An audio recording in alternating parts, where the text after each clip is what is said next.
வணக்கம். நீங்கள் இணைந்திருப்பது உதயன் டிஜிட்டல் வலையொலியின் காலை நேர செய்தி சுருக்கம். செய்தி தொகுப்பு உதயன் டிஜிட்டல் செய்தி பிரிவு. சாவகச்சேரியில் மக்கள் புரட்சியை தொடர்ந்து பலத்த பாதுகாப்புக்கு மத்தியில் மருத்துவமனையில் இருந்து மருத்துவர் அர்ச்சுனா வெளியேறியதை அடுத்து மருத்துவர் ரஜீவ் சாவகச்சேரி மருத்துவமனையில் பதில் அத்தியட்சகராக நியமிக்கப்பட்டுள்ளார். சம்பள முரண்பாட்டுக்கு உடனடியாக தீர்வு வழங்க வேண்டும் என கோரி அதிபர் ஆசிரியர் சங்கத்தினால் இன்று சுகவீன போராட்டம் ஒன்று முன்னெடுக்கப்பட உள்ளது. தற்போதுள்ள பாதீட்டின் அடிப்படையில் ஒதுக்கப்பட்டுள்ள நிதியின் ஊடாக இந்த வருடம் அரசு ஊழியர்களுக்கான சம்பள அதிகரிப்பை வழங்க முடியாதென ஜனாதிபதி ரணில் விக்ரமசிங்க உறுதியாக தெரிவித்துள்ளார்.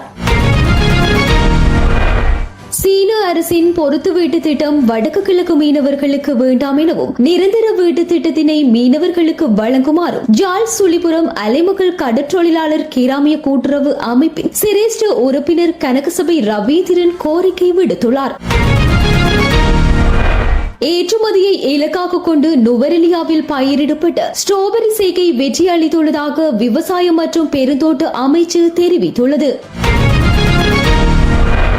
நாடளாவிய ரீதியில் கடந்த 24 மணித்தியாலங்களுக்குள் மேற்கொள்ளப்பட்ட ஜுக்திய நடவடிக்கையின் போது போதைப்பொருள் தொடர்பான குற்றங்களின் அடிப்படையில் 822 சந்தேக நபர்கள் கைது செய்யப்பட்டுள்ளதாக போலீசார் தெரிவித்தனர். விவசாயிகளிடம் இருந்து நியாயமான விலையில் நெல்லை கொள்வனவு செய்வதை உறுதிப்படுத்தும் வகையில் 2024 சிறுபோக நெல் கொள்வனவுக்காக சலுகை வட்டியில் கடன் வழங்கப்பட உள்ளது.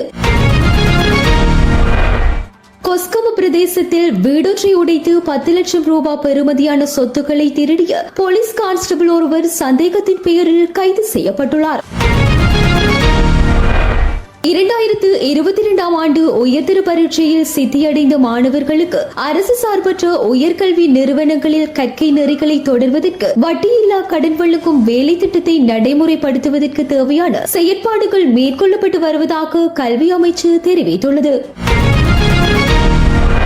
வேலை நிறுத்தத்தில் ஈடுபட்டுள்ள அரசு ஊழியர்கள் கோரும் சம்பள உயர்வை வழங்கினால் தற்போதுள்ள 18% வட் வரியை 20% முதல் 21% வரை உயர்த்த நேரிடும் எனவும் பொதுமக்களை நசுக்கி இது போன்ற கோரிக்கையை அரசாங்கத்தினால் நிறைவேற்ற முடியாது எனவும் திரைசேரி செயலாளர் மகிந்த ஸ்ரீவர்தன எச்சரித்துள்ளார். இத்துடன் உதயன் வலையொலியின் காலை நேர செய்தி சுருக்கம் நிறைவடைகின்றது. தொடர்ந்தும் இரவு நேர பிரதான செய்திகளுடன் இணைந்திருக்கலாம்.